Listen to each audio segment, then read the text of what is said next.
7 executions that broke every rule of mercy, 7 deaths that shocked even hardened crowds, 7 names that still whisper warnings across centuries. You think you know brutal? These cases redefined it.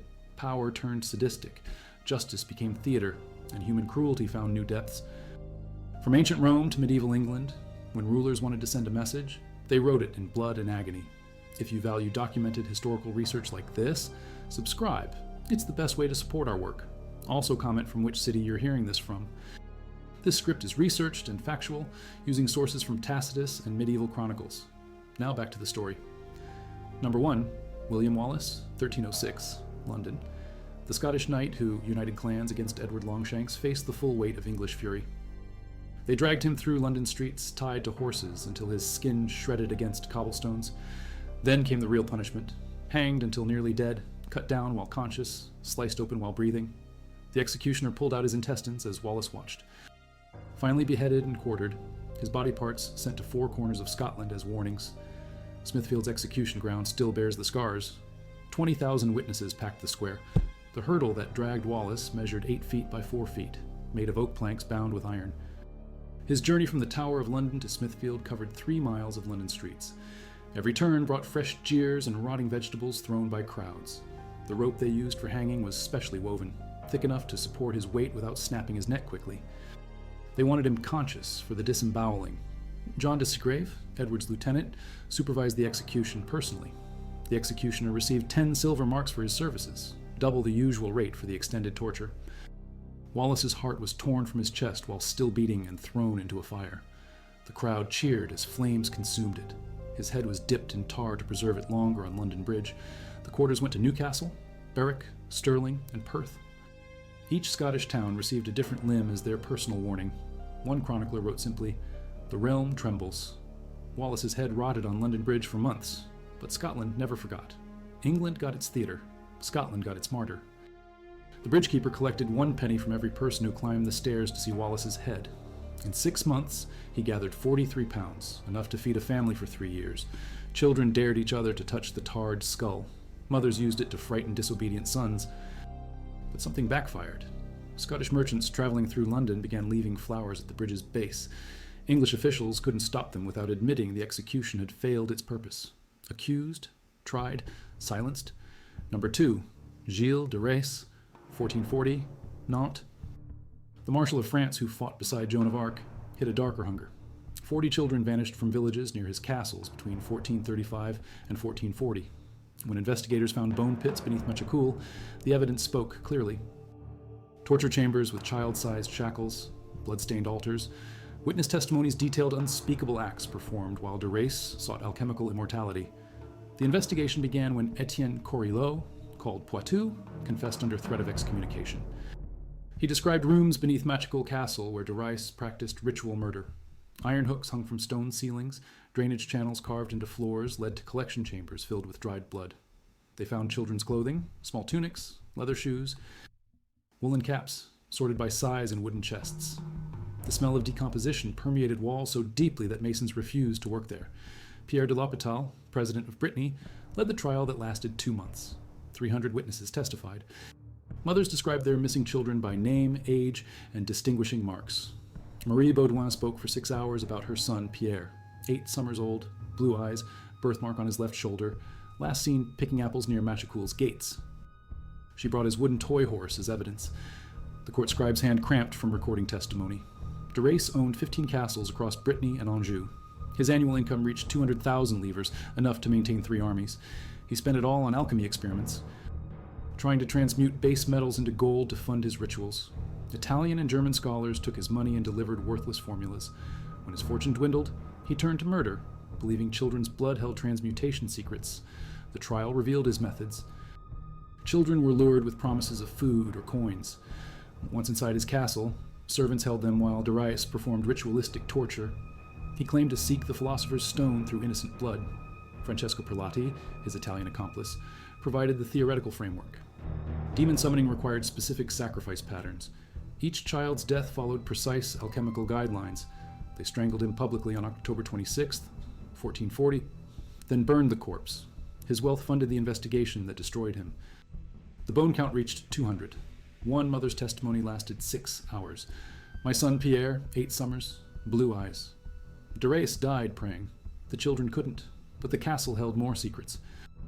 Workers draining Machecoul's moat in 1441 found a stone chamber containing children's skeletons arranged in ritualistic patterns. 47 complete skeletons. Ages ranged from 6 to 14 years. All showed identical trauma, blunt force to the skull, cut marks on ribs, suggesting evisceration. Carbon dating wouldn't exist for 5 centuries, but chroniclers noted the bones appeared fresh despite being underground for years. The stone chamber became a shrine. Parents left flowers and prayers for children who never came home. Number 3, Hugh le Despenser the Younger, 1326, Hereford.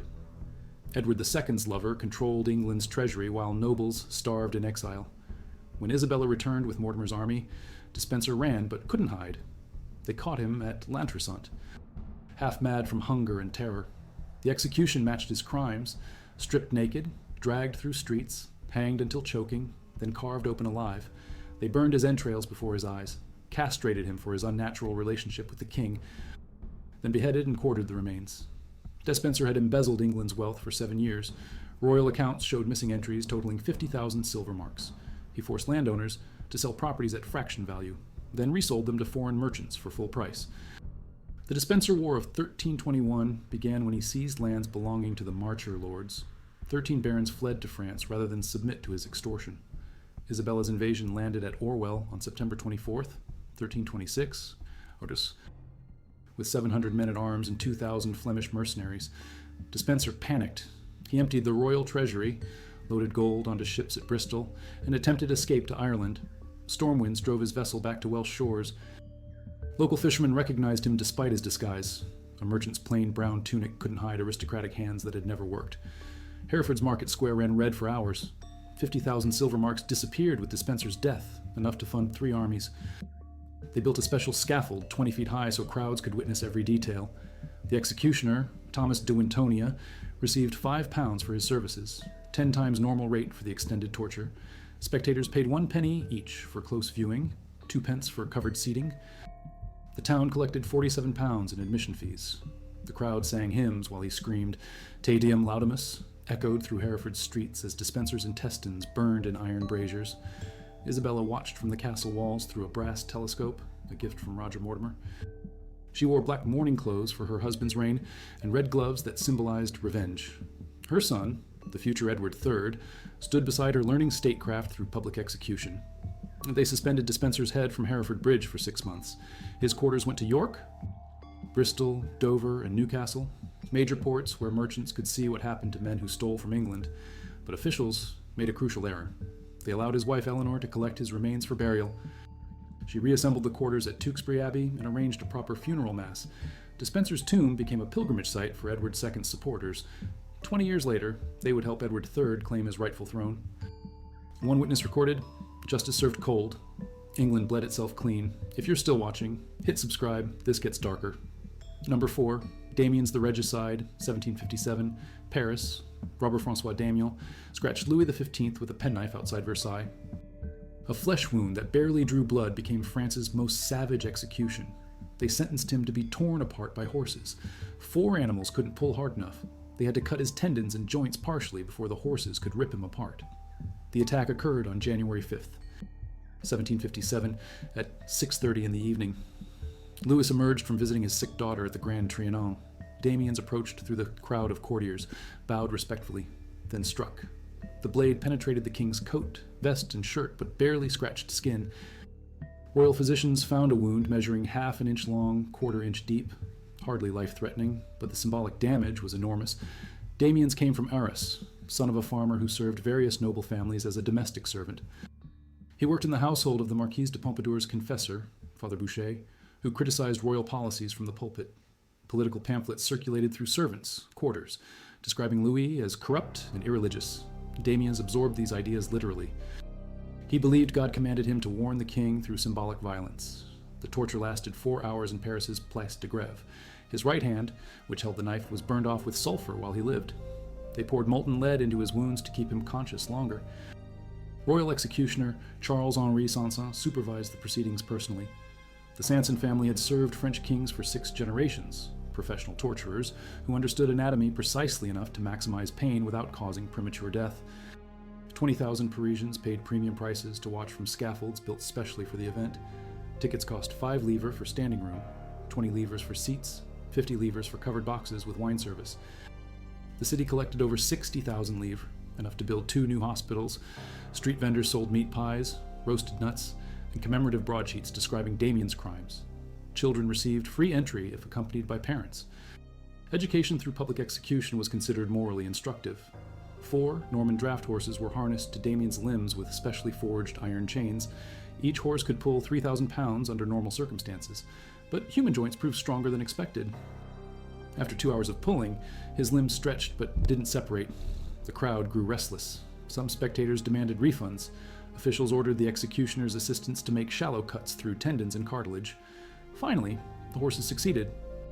Damien spoke coherently until the final pulling. His last words, "The day will be hard." The horses finally won. France got its spectacle, revolution got its fuel, but the execution backfired spectacularly. Enlightenment philosophers seized on Damien's torture as proof of royal cruelty. Voltaire wrote scathing critiques comparing French justice to medieval barbarism. The image of a man torn apart for scratching the king's skin became revolutionary propaganda. 32 years later, Parisians would remember Damiens when they stormed Versailles. The revolution that began with a scratch ended with a guillotine. Cold, calculated, cruel. Number 5, Edmund Campion, 1581, Tyburn. The Jesuit priest who returned to convert Protestant England knew the stakes. Elizabeth's spies tracked him for months through safe houses from Berkshire to Lancashire. When they caught him at Lyford Grange, they found papal letters and Catholic sacraments hidden in his saddle. The trial at Westminster Hall was theater. Torture on the rack had crippled his hands so badly he couldn't lift them to take the oath. Campion was born in London, 1540, son of a bookseller near St. Paul's Cathedral, Oxford scholarship, brilliant student, ordained Anglican deacon by 1568. But doubts plagued him. He fled to Douai Seminary in French Flanders, converted to Catholicism, then joined the Society of Jesus in Rome. Pope Gregory XIII commissioned him for the English mission, a secret operation to restore Catholic faith in Protestant England. He landed at Dover in June 1580, disguised as a jewel merchant named Mr. Edmunds. Francis Throckmorton provided safe passage through Kent. Campion carried forged papers, a leather satchel filled with holy oils, and 200 copies of his pamphlet, Decem Rationes, 10 Reasons Why Catholicism Was True Christianity. The pamphlet would become England's most dangerous book. Francis Walsingham, Elizabeth's spymaster, deployed 40 agents to hunt Catholic priests. The priest hunters received £40 per capture, a knight's annual income. They infiltrated Catholic households, posed as sympathetic laypeople, and tortured suspects for information. George Eliot, a professional informant, spent 6 months tracking Campion through the Catholic underground network. The capture came through betrayal. George Eliot bribed a servant at Lyford Grange for information about hidden rooms. On July 17, 1581, officials found Campion concealed in a secret chamber behind the fireplace. 2 other priests, Ralph Sherwin and Alexander Bryant, shared his hiding place. All 3 carried papal documents and Catholic liturgical items, evidence of treason under Elizabeth's laws. They dragged him to Tyburn on a hurdle, conscious and bleeding. The crowd numbered 15,000, the largest execution audience in London's history. Catholics and Protestants stood side by side, watching England's religious future play out in blood. Campion arrived, wearing a hair shirt, his hands too damaged from torture to make the sign of the cross. Father Robert Persons, his fellow Jesuit, watched from the crowd but couldn't reveal himself without facing the same fate. Hanged, drawn, and quartered while crowds jeered. But something broke wrong. Catholics collected his blood in handkerchiefs. Protestant witnesses reported miraculous signs, birds circling overhead, sunlight breaking through clouds at the moment of death. The execution meant to terrify, instead inspired. Catholic families began naming sons Edmund in his honor. Underground printing presses produced martyrdom accounts faster than authorities could suppress them. Campion's head joined 20 others on London Bridge. His fingers, too broken to write, had penned England's most dangerous pamphlet. Rome made him a saint. England made him a martyr. The bridgekeeper noticed something unusual. Unlike other traders' heads, Campion's skull drew constant visitors. Catholics climbed the tower stairs not to gawk but to pray. They left flowers, coins, and written requests for intercession. Protestant officials removed the offerings daily, but more appeared overnight. The skull's presence became a rallying point for English Catholics who had lost their churches but not their faith. Number 6. The Anabaptists of Münster, 1536, Münster. Jan van Leyden proclaimed himself King of New Jerusalem when radical Protestants seized the German city. For 16 months, his theocracy enforced polygamy, communal property, and biblical law at sword point. When Catholic and Lutheran armies finally broke the siege, they found a city mad with hunger and fanaticism. The Münster Rebellion began in February 1534 when Anabaptist refugees from the Netherlands flooded into the Westphalian city. Jan Mathis, a baker from Haarlem, declared Münster the New Jerusalem prophesied in Revelation. All Catholics and Lutherans must convert or leave. Thousands fled carrying whatever possessions they could manage. The exiles formed the besieging army that would eventually retake their city. Van Leyden assumed leadership after Matthias died in a sortie against Catholic forces on April 5th, 1535. The young tailor from Leyden proved a charismatic leader with grand visions. He established polygamy based on Old Testament precedents, took 16 wives himself, and reorganized society according to radical Protestant theology. Private property was abolished. All goods belonged to the community. Marriage became mandatory for women over 12 years old. The siege lasted 18 months. Bishop Franz von Waldeck commanded the Catholic forces. Landgrave Philip of Hesse led Lutheran contingents. They built earthworks completely surrounding Münster, cutting off all food supplies.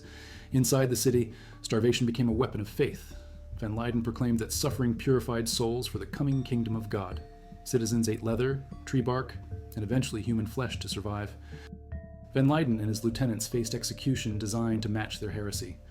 Red-hot iron tongs tore flesh from their bodies piece by piece while they lived. The torture lasted 6 hours in Münster's main square on January 22nd, 1536.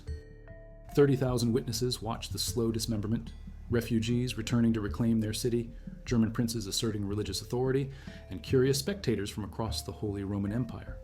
Heinrich Gresbeck, a survivor who escaped during the final siege, recorded the execution details in his chronicle. The executioner used specially forged tongs heated over charcoal braziers. Each piece of torn flesh was displayed to the crowd before being thrown into the fire. Van Leyden's wives were forced to watch from a wooden platform before facing their own deaths by drowning in the river Aa. 16 women tied together with ropes, pushed from Münster's bridge at dawn.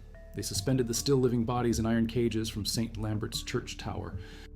The cages measured 6 feet long, 3 feet wide, 2 feet deep, just large enough to hold a man's body in fetal position. Master ironsmith Heinrich Wolter forged them specially for the execution, using techniques learned from Spanish Inquisition manuals. Each cage cost 12 gulden, a master craftsman's monthly wage. The cages hung there for 50 years. Bone fragments scattered in winter storms, but iron bars remained as warnings.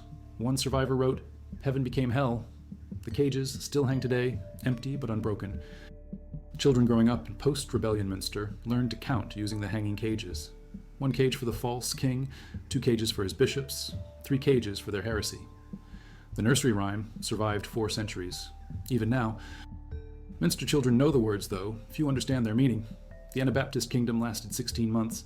Its warning endures 5 centuries. Heretic, king, carrion, number 7, Balthazar Gérard, 1584, Delft. The young Catholic who assassinated William of Orange faced Dutch fury unleashed. They needed 4 days to kill him properly. Day 1, red-hot pincers tore strips of flesh while he screamed prayers in French. Day 2, salt rubbed into raw wounds, then molten lead poured over his body. Day 3, they crushed his feet in iron boots and dislocated every joint with pulleys. Day 4, they hung him, cut him down living, removed his heart while it beat, then quartered him. Gérard was born in Vuillafan, Franche-Comté, 1557. Son of a minor nobleman who remained loyal to Catholic Spain when the Netherlands revolted, Philip II offered 25,000 gold crowns for William's death, enough to purchase a small principality. Gérard saw opportunity for wealth, religious duty, and personal glory combined in one act. He spent 2 years infiltrating William's household as a French refugee seeking Protestant asylum. The assassination occurred on July 10th, 1584, crematoried at the Prinsenhof Palace in Delft. William had just finished dinner with his family. Gérard approached claiming urgent news from France. When William descended the stairs to hear the message, Gérard fired 3 pistol shots at close range. 2 bullets pierced William's chest, 1 his stomach. The Prince of Orange collapsed on the stone steps, bleeding to death while his wife Louise held him. The Dutch Republic paid premium prices for exotic tortures imported from Spanish Inquisition manuals. 25,000 guilders funded the 4-day spectacle, enough to build 12 warships. Officials consulted papal records describing tortures used against Waldensian heretics in Piedmont. They hired Spanish executioners experienced in prolonged death techniques. The goal was making Gérard's suffering last longer than William's war for independence. Day 1 began at dawn in Delft's marketplace. The executioner, Cornelis van der Woude, heated iron pincers in charcoal braziers until they glowed orange. He tore flesh from Gérard's arms, legs, and chest in strips 1 inch wide, 3 inches long. Each piece was held up for crowd inspection before being thrown into the fire. Gérard recited Latin prayers between screams, the Paternoster, Ave Maria, and Apostles. Creed echoed through the square. Day 2 focused on chemical torture. Coarse salt was rubbed into the previous day's wounds, causing immediate infection and intense burning pain. Then molten lead was poured over his body, targeting areas where flesh had been removed. The lead cooled and hardened, forming metal scabs that pulled at torn skin with every movement. Dutch physicians monitored his pulse to ensure he remained conscious throughout the ordeal. Day 3 employed mechanical torture devices. Iron boots crushed his feet slowly, breaking every bone below the ankle joint. Pulleys dislocated his shoulders, hips, elbows, and knees. By evening, Gérard's body resembled a broken doll, but his heart continued beating strongly. Spectators remarked on his physical resilience. Spanish officials attending the execution praised his courage while condemning his crime. Day 4 brought the traditional English punishment for regicide. They hung him until near death, cut him down while conscious, opened his abdomen, and removed his still beating heart. The executioner held it up for crowd inspection as the final heartbeats pulsed through his fingers. Then came quartering, each limb attached to horses and pulled in different directions until the body separated. Gérard never broke, never begged, never cursed his victim. His final words, Jesus, have mercy. Orange's assassin became a Catholic martyr. Dutch freedom came with blood payments. Philip II honored his promise posthumously. Gérard's family received 25,000 gold crowns, elevation to nobility, and a coat of arms featuring the murdered prince's blood drops. The Spanish court celebrated Gérard as a Catholic hero who struck down Protestant heresy's champion. Meanwhile, William's death rallied Dutch resistance.